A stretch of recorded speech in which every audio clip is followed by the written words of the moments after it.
आज आपको हम वेक्टर पर आधारित क्वेश्चन कराएंगे।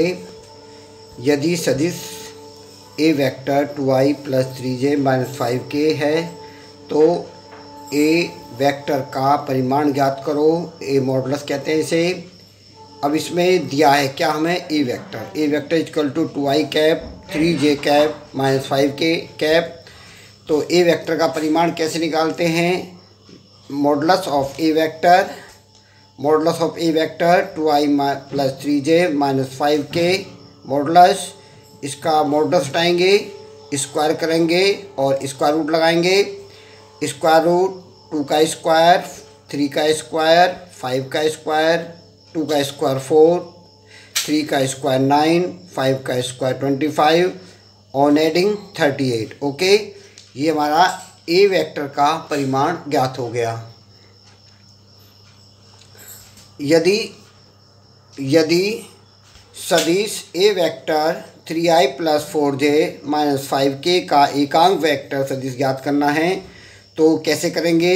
क्या दिया हुआ है? दिया है ए vector equal to 3i + 4j - 5k और एकांक वेक्टर का फॉर्मूला क्या लगाते हैं? एकांक वेक्टर का फॉर्मूला होता है A cap equal to A vector upon A modulus. A vector की वैल्यू रखेंगे, ए वेक्टर का मॉडुलस कर दिया। ए वेक्टर ऐसे ही लिखेंगे। ए वेक्टर का जो मॉडुलस हमने लगाया है तो 3 का स्क्वायर 9, 4 का स्क्वायर 16 -5 का स्क्वायर 25 सबको ऐड करेंगे तो हमारा 3i + 4j - 5k square root 50 इसका एकांक वेक्टर निकल गया, एकांक वेक्टर हो गया। अब आगे चलते हैं। यदि जो हमारा 3i + 2j तथा i - 2j + 3k दो वेक्टर हैं तो इनका हमें अंतर और योग ज्ञात करना है। एक बार योग ज्ञात करना है। योग का मतलब जानते हो, योग का मतलब है ए वेक्टर + बी वेक्टर का मॉडुलस। तो जो हमारा योग हो जाएगा तो हम पहले वाले वेक्टर को लिखेंगे, फिर दूसरे वाले वेक्टर को लिखेंगे 3i + 2j + i - 2j + 3k।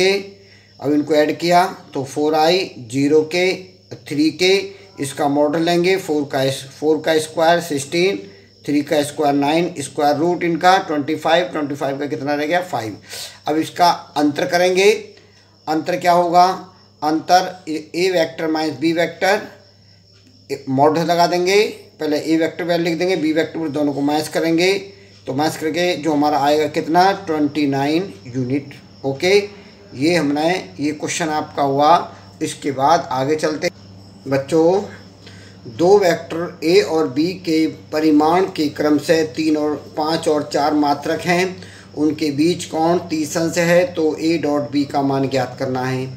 तो हमें क्या दिया है? ए मॉडुलस कितना है 5 मात्रक, बी मॉडुलस कितना है 4 मात्रक, थीटा कितना है 3 अंश।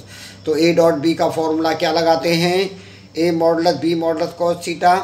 तो ए मॉडुलस की वैल्यू कितनी है 5, बी मॉडुलस की वैल्यू 4 और cos 30 वैल्यू कितनी है √3/2। 2 से 5 4 जा 20, 2 से काटेंगे 20 को 10 आ जाएगा। 10 √3 में √3 की वैल्यू रखेंगे 1.732, दोनों को मल्टीप्लाई कर देंगे तो कितना आएगा 17.32। ओके, तो ये इस तरह का अगर क्वेश्चन आता है, दो वेक्टरों के परिमाण हैं और उनके बीच का कोण है तो उन्हें इस तरीके से सॉल्व करते हैं। ओके, अब चलते हैं आगे।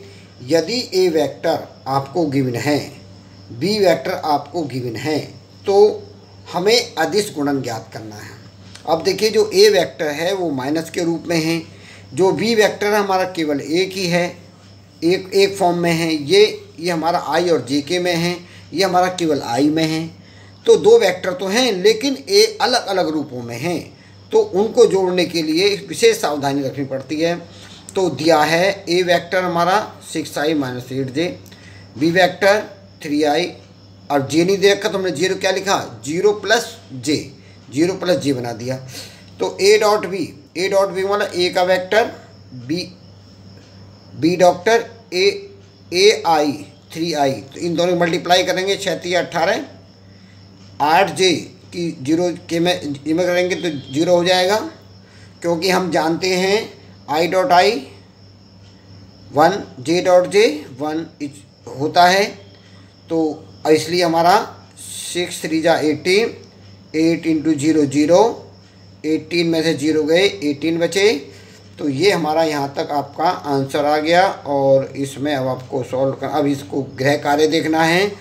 गृह कार्य में आपको क्या क्या काम है, समांतर चतुर्भुज का व्यंजक ज्ञात करना है, जो मैंने डेरिवेशन कराया था, इस डेरिवेशन को तैयार करना है और ये एग्ज़ाम में भी आएगा, इसे अच्छी तरह आप याद करेंगे। ओके।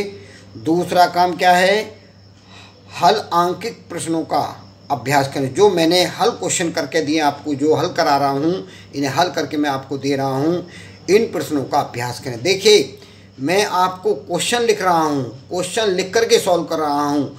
जब क्वेश्चन लिख करके सॉल्व करा रहा हूँ तो इसको आपको ध्यान रखना होगा कि ये आपके लिए बहुत महत्वपूर्ण चीज़ है, इसे आपको अच्छी तरह तैयार करना है। इसमें आप ये नहीं कह सकते हमारे पास बुक नहीं थी, हमने काम नहीं किया, हमसे हुआ नहीं, तो ऐसा आपका नहीं चलने वाला। इसे ज़रूर तैयार करना। ओके।